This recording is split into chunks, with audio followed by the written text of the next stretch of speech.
Salut, je fais cette vidéo par rapport à la question qui m'a été posée de que faire lorsqu'on a peur de perdre, peur du risque, euh, des croyances à déconstruire, comment est-ce qu'on inscrit ça dans le quotidien. Euh, Moi, je pense que c'est vraiment, ça s'appelle l'attitude des risques, l'attitude au risque, et c'est vraiment personnel à chacun.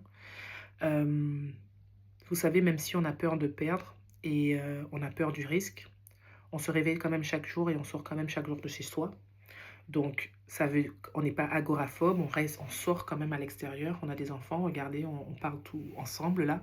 Donc, ça veut dire qu'on n'a pas si peur que ça. Donc, déjà, on n'est pas complètement peureux.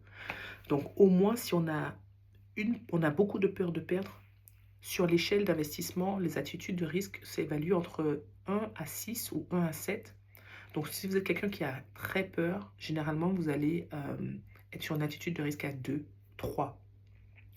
Si vous êtes quelqu'un en revanche vous avez une grosse appétence au risque, vous êtes quelqu'un qui allait faire des jeux de grattage, des jeux de loto, prendre des crédits sans forcément vous prendre la tête dessus et tout parce qu'il n'y a pas le choix.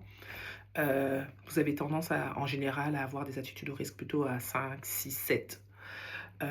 Dans ce cas-là, vous allez adapter ce que vous achetez par rapport à ça. Et lorsque vous allez cliquer sur un produit, vous allez voir cette attitude de risque qui sera écrit. Il y aura écrit souvent que le produit il est classé 2, ou le produit il est classé 3, ou le produit il est classé 6.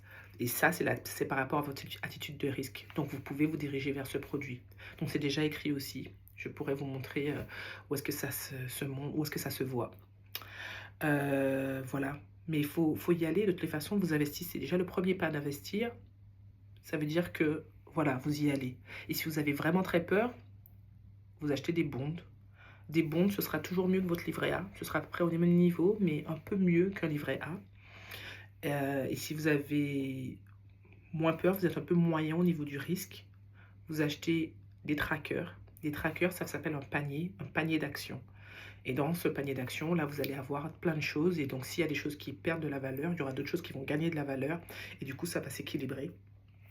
Et si vous avez une attitude de risque très haute, à 6 ou à 7, là, généralement, vous allez acheter des actions directement. Et avec ces actions, ben, vous savez que vous allez pouvoir gagner beaucoup, mais aussi perdre beaucoup. Mais lorsque vous allez faire des gains, vous pouvez faire du 20%, du 30% et plus que ça. Mais aussi, vous pouvez perdre 20 à 30% de ce que vous avez investi dans ce produit en question.